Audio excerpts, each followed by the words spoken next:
आज की वीडियो में हम गर्मियों में मूंग की सफल खेती के सभी आयाम यानी बीज की मात्रा और प्रजातियां, बीज शोधन, उर्वरक और खेत की तैयारी, रोग, कीट एवं खरपतवार नियंत्रण, सीड ड्रिल सेटिंग, पानी प्रबंधन और कुछ टिप्स एवं अन्य संबंधित जानकारियों को जानेंगे। इस समय हमें कम अवधि और गर्मी वाली किस्में लगानी चाहिए। इनमें से कुछ मुख्य हैं IPM 205-7, जिसको विराट के नाम से भी जाना जाता है। ये 52 से 55 दिन की प्रजाति होती है और साधारण उपज इसकी 5 से 6 क्विंटल प्रति एकड़ होती है। दूसरी प्रजाति है PDM 139, जिसको सम्राट के नाम से भी जाना जाता है। यह 60 से 65 दिनों की प्रजाति है और यह भी 5 से 6 क्विंटल प्रति एकड़ तक देने की क्षमता रखती है। अगली प्रजाति है IPM 410-3, जिसको शिखा के नाम से भी जाना जाता है। यह 60 से 65 दिनों की प्रजाति है और 7 से 8 क्विंटल प्रति एकड़ तक देने की क्षमता रखती है। अगली प्रजाति है MH 421, ये भी 60 से 65 दिनों की प्रजाति है और 5 से 6 क्विंटल प्रति एकड़ तक देने की क्षमता रखती है। दोस्तों, ये सभी प्रजातियां येलो मोज़ेक वायरस और पाउडरी मिल्ड्यू जैसे अन्य फफूंदीजनक रोगों से प्रतिरोधी होती हैं। अच्छी प्रजाति के चुनाव के बाद आपको सही समय पर सही तरीके से खेत तैयार करना है। पहले फरवरी मार्च का तरीका जानेंगे। इस समय आपको पहले खेत में पानी चलाकर खेत में पर्याप्त नमी कर लेना है और जब खेत जोतने योग्य हो जाए तो आपको फास्फोरस सॉल्युबलाइजिंग बैक्टीरिया यानी PSB 500 ml, zinc solubilising bacteria 500 ml, rhizobium culture 500 ml और ट्राइकोडर्मा 1 किलो को 100 लीटर पानी या 100 किलो गोबर की अच्छी सड़ी हुई खाद में या वर्मी कंपोस्ट में आपको मिलाकर पूरे खेत में डाल देना है। और पहली जुताई पलटा हल यानी रिवर्सिबल एम्बी प्लाऊ से करनी है, जो कि गहरी जुताई होगी, और दूसरी जुताई डिस्क हैरो से करा देनी है। तीसरी जुताई सीड ड्रिल से बीज बोने के समय पर हो जाएगी। अगर अप्रैल में आप बुआई कर रहे हैं तो गेहूं कटने के बाद आप ऐसे ही लेट हो गए हैं, इसलिए तुरंत सीड ड्रिल से आपको फसल अवशेषों के ऊपर ही बुआई करनी पड़ेगी। अगर नमी बिल्कुल नहीं है तो बिना जुताई किए हल्का पानी दीजिए और अगले दिन बुआई कर दीजिए। मूंग में दोस्तों बीज की मात्रा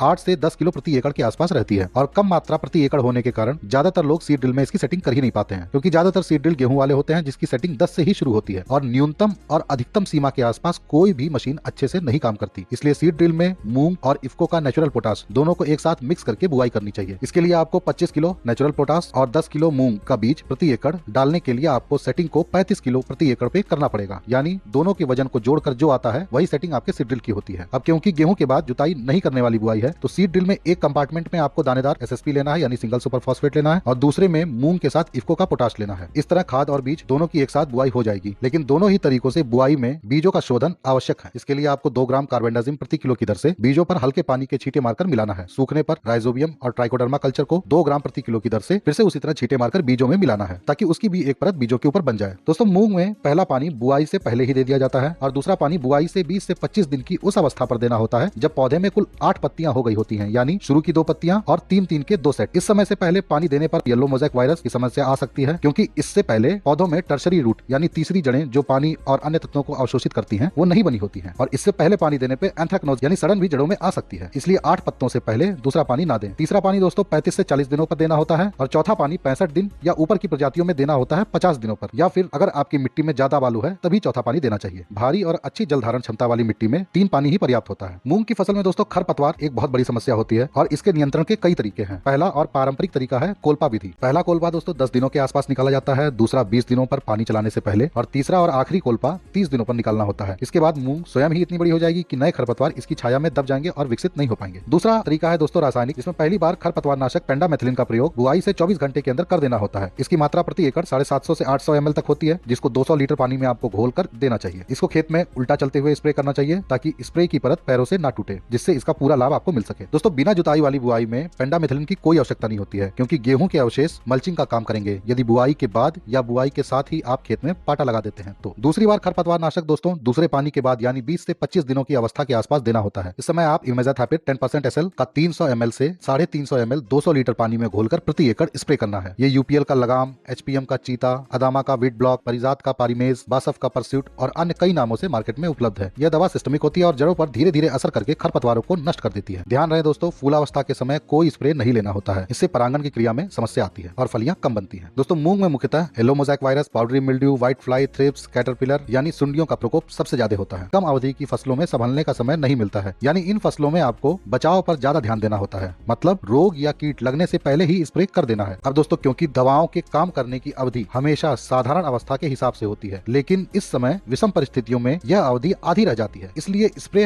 हर 10 से 15 दिन पर आपको लेना पड़ेगा। क्योंकि हमला रस चूसक कीटों, इल्लियों और अन्य सभी कीटों का एक साथ होगा, इसलिए पहला स्प्रे जमाव के तुरंत बाद 2 पत्ती की अवस्था पर देना होगा। यह स्प्रे फफूंदीनाशक का होगा, जिसमें कार्बेंडाजिम, कॉपर ऑक्सीक्लोराइड या सल्फर 90% का 1 ग्राम प्रति लीटर पानी की दर से 200 लीटर घोल प्रति एकड़ देना चाहिए। अगले दिन कीटनाशक का स्प्रे होगा और 10 दिन बाद फिर से कीटनाशक का स्प्रे होगा। अब चौथा spray nano urea plus boron का होगा और 5वां स्प्रे फिर से कीटनाशक का होगा। इसके बाद फलियां कड़ी हो जाएंगी और कीड़े इसे नहीं काट पाएंगे। तो आइए थोड़ा विस्तार से जानते हैं इसको। इस समय मैंने बताया कि गर्मियों में अत्यधिक तापमान और गर्म तेज हवाओं के प्रभाव आधे समय तक ही रहता है। इसके अलावा कई दवाएं काम भी नहीं करेंगी इन परिस्थितियों में। इसलिए हमारे किसान भाई कई दवाओं को एक साथ मिलाकर स्प्रे करते हैं, जिससे लागत दुगना और असर आधा मिलता है। इसलिए मैं आज आपको एक लिस्ट बता दूंगा इनकी मात्रा के साथ। ये है यूपीएल का प्रोट्यूड, जिसमें एसिटामाप्रिड प्लस साइपरमेथ्रिन होता है। इसकी मात्रा आपको 200 ml प्रति एकड़ रखनी चाहिए। दूसरा है घरडा का काइट, जो इंडोक्साकार्ब और एसिटामाप्रिड का कॉम्बिनेशन होता है और इसकी मात्रा भी आपको 200 ml प्रति एकड़ रखनी चाहिए। तीसरा है टाटा का नगाटा, इसमें इथियॉन और साइपरमेथ्रिन का कॉम्बिनेशन मिलेगा और इसकी मात्रा आपको 500 ml प्रति एकड़ रखनी चाहिए। अगला है यूपीएल सॉर्टर, ये एसीफेट और साइपरमेथ्रिन का कॉम्बिनेशन होता है और इसकी मात्रा भी आपको 500 ग्राम प्रति एकड़ रखनी चाहिए। अगला है बायर का सोलोमन, ये बीटा साइफ्लोथ्रिन और इमिडाक्लोरोपिड का कॉम्बिनेशन होता है और इसकी मात्रा आपको 250 ml प्रति एकड़ लेनी है। अगला है सिजेंटा का वॉल्यूम फ्लेक्सी, ये क्लोरेंट रिलिप्रोल और थायोमिथॉक्साम का कॉम्बिनेशन होता है। इसकी मात्रा आपको 70 से 100 ml प्रति एकड़ तक रखनी चाहिए। अगला है यूपीएल का नोवाकार्ब, इसमें नोवालुरान और इंडोक्साकार्ब होता है और इसकी मात्रा आपको 350 ml प्रति एकड़ तक रखनी चाहिए। अगला है यूपीएल का लैंसर गोल्ड, जो एसिफेट और इमिडाक्लोरोपिड का कॉम्बिनेशन होता है और इसकी मात्रा भी आप 400 ग्राम प्रति एकड़ तक रख सकते हैं। अगला है बायर का फेनोस्क्विक, इसमें फ्लुवेंडामाइड और डेल्ट्रामेथ्रिन होता है और इसकी मात्रा भी आपको 100 ml प्रति एकड़ रखनी चाहिए। ये सभी कीटनाशक काफी असरदार होते हैं और सामान्य परिस्थितियों में इनका एक स्प्रे महीनों तक प्रभाव रखता है, इसलिए एक फार्मूला दोबारा उसी फसल में स्प्रे नहीं करना है। दोस्तों, बताई हुई मात्रा को कम से कम 10 टन की बैटरी वाली पंप में यानी 160 लीटर पानी में घोलना है और यदि आप एचटीपी या बूम स्प्रेयर का इस्तेमाल करते हैं तो आपको 200 लीटर पानी लेना है, लेकिन मात्रा वही रहेगी। यदि मूंग की फलियां पकने के बाद बारिश हो जाती है तो आप सिजेंटा का कल्टर 2 ml प्रति लीटर या सुमिटोमो का टाबोली 1 ml प्रति लीटर से स्प्रे जरूर कर दीजिए। ये एंटी जिब्रेलिन्स होते हैं, जिससे ये जमाव में बाधा उत्पन्न करते हैं और अगर बारिश कम समय के लिए होती है तो यह आपको संपूर्ण घाटे से बचा लेगा। अगर आप बताई हुई प्रजातियों में से चुनते हैं, सही समय पर पानी देते हैं और स्प्रे मेरे बताए गए तरीके से करते हैं तो अप्रैल की बुआई से 5 कुंटल प्रति एकड़ और यदि मार्च की बुआई है और साथ में कोल्पा भी निकाला गया है 3 बार, तो 7 से 8 कुंटल तक की पैदावार प्रति एकड़ तक हो सकती है।